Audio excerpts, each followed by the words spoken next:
নমস্কার বন্ধুরা, আজ আমি তৈরি করব পাকা আমের মালপোয়া।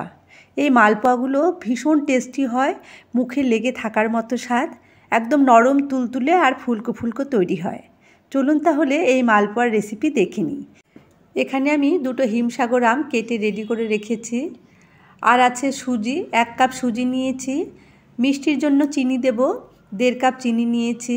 আর আছে চালের গুঁড়ো, এখানে 2 কাপ চালের গুঁড়ো আছে। আর সামান্য পরিমাণ ময়দা লাগবে, তাই আমি 1/2 কাপ ময়দা নিয়েছি। মালপোয়ার ব্যাটার গুলে নেওয়ার জন্য জলের প্রয়োজন হবে। 1 কাপে জল রেডি করে রেখেছি। আর মালপোয়াগুলো ভাজবার জন্য সাদা তেলও রেডি করে নিয়েছি। এই হলো আমার উপকরণ। এবারে মালপোয়ার ব্যাটার তৈরি করে নিতে হবে। তার আগে আমের টুকরোগুলোর পেস্ট তৈরি করে নেব। আমি মিক্সিতে পেস্ট তৈরি করব। আমগুলো মিক্সিতে ঢেলে দিলাম। এবারে সামান্য একটু ঘুরিয়ে নিলেই কিন্তু খুব সুন্দর আমের পেস্ট তৈরি হয়ে যাবে। দেখুন খুব সুন্দর তৈরি হয়ে গেছে। পাকা আম কিন্তু গ্রেটারে ঘষে ঘষেও খুব ভালো পেস্ট তৈরি করে নেওয়া যায়। মালপোয়া তৈরির জন্য মিষ্টি আম নেওয়ার চেষ্টা করবেন, তাহলে মালপোয়াগুলো খেতে ভালো লাগবে। এখন এই আমের পাল্প একটু জাল দিয়ে গাঢ় করে নেব। লো ফ্লেমে 3-4 মিনিট ধরে নাড়াচাড়া করে ফুটিয়ে নিলেই কিন্তু খুব সুন্দর গাঢ় আমের পাল্প তৈরি হয়ে যাবে। এইভাবে আমের পাল্প রেডি করে নিলে মালপোয়াগুলো খেতে ভালো হয়, আর মালপোয়াগুলো কিন্তু খুব সুন্দর তৈরি হয়। এবারে মালপোয়ার জন্য ব্যাটার তৈরি করে নেব। এই জন্য আমি একটি পাত্রে 2 কাপ চালের গুঁড়ো দিয়ে দিলাম। আর দিয়ে দেব 1 কাপ সুজি। আর দিতে হবে কিছুটা পরিমাণ ময়দা, আমি 1/2 কাপ ময়দা দিলাম। মানে যদি 2 কাপ চালের গুঁড়ো নেওয়া হয়, তার হাফ দিতে হবে সুজি, আর সুজির হাফ দিতে হবে ময়দা। পরিমাণগুলো একটু ঠিকঠাক করে দিলে মালপোয়া কিন্তু খুব ভালো ফুলবে আর খেতেও ভালো হবে। মিষ্টির জন্য দেব চিনি। আমি 1.5 কাপ চিনি দিয়েছি, তবে চিনির পরিমাণটা আপনারা কম বেশি দিতে পারেন। যে যেমনটা মিষ্টি খেতে চাইবেন ঠিক সেই পরিমাণে চিনি দিয়ে নেবেন। আর দেব স্বাদ অনুসারে লবণ। আমি এখানে 1/2 চামচ লবণ দিলাম। পরিমাণ মতো লবণ দিয়ে নিতে হবে। এখন এই সব শুকনো উপকরণগুলো একটু ভালোভাবে মিশিয়ে নিয়ে আমের পাল্প দিয়ে দেব।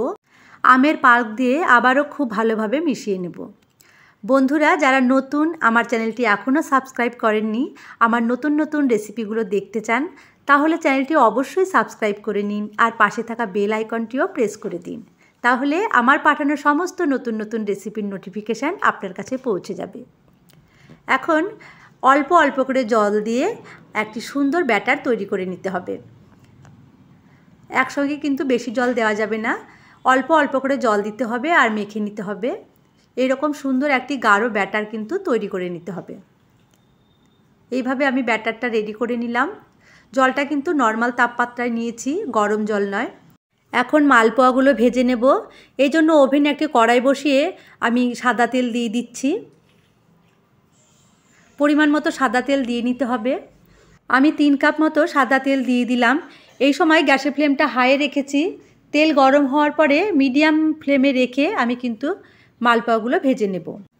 তেল খুব ভালো গরম হয়ে গেছে। এখন একটি চামচ দিয়ে কিছুটা ব্যাটার আমি গরম তেলে ছেড়ে দিলাম।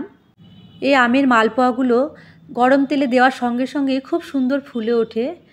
ব্যাটারটা যদি খুব ভালোভাবে মাখা হয়, তাহলে কিন্তু প্রত্যেকটি মালপোয়ায় খুব সুন্দরভাবে ফুলবে, আর এর রঙটাও খুব সুন্দর হয়। একটা মালপোয়া আমি ভেজে নিলাম। এই একইভাবে আমি সবগুলো মালপোয়ায় ভেজে নেব। সবগুলো মালপোয়া ভাজা দেখাতে গেলে ভিডিওটা অনেকটাই বড় হয়ে যাবে, তাই আমি কয়েকটি দেখিয়ে দিচ্ছি। এই পাকা আমের মালপোয়াগুলো কিন্তু যে কোনো পূজার ভোগ হিসাবেও আমরা তৈরি করতে পারি। তাছাড়া এখন পাকা আমের সিজন, এই সময়ে অবশ্যই পাকা আম দিয়ে বাড়িতে মালপোয়া তৈরি করুন। এর স্বাদ বলে বোঝানো যাবে না, অসাধারণ টেস্টি হয়। ছোট বড় সবাই কিন্তু পছন্দ করবে, ভীষণ নরম তুলতুলে। আর যেহেতু পাকা আম দিয়ে তৈরি, তাই আমের ফ্লেভারে একদম ভরপুর। কথা বলতে বলতে আমি আরও একটি মালপোয়া ভেজে তুলে নিলাম। দেখুন খুব সুন্দর কিন্তু ফুলকো ফুলকো তৈরি হয়েছে। বেশ কয়েকটি মালপোয়া আমি ভেজে নিলাম। আর মালপোয়াগুলো ভাজাটাও ভীষণ মজার, বেশ ফুলকো ফুলকো তৈরি হয়। বাড়িতে কোনো অনুষ্ঠান বা কোনো গেস্ট আসলেও কিন্তু এইভাবে আমের মালপোয়া তৈরি করে দিতে পারেন। এই মালপোয়াগুলো দেখতেও যেমন সুন্দর, খেতেও ভীষণই ভালো হয়। আপনার কিন্তু সবাই প্রশংসা করবে। একটি ভেঙে দেখিয়ে দিলাম, দেখুন কত সুন্দর নরম তৈরি হয়েছে। সবাই ভালো থাকুন, সুস্থ থাকুন।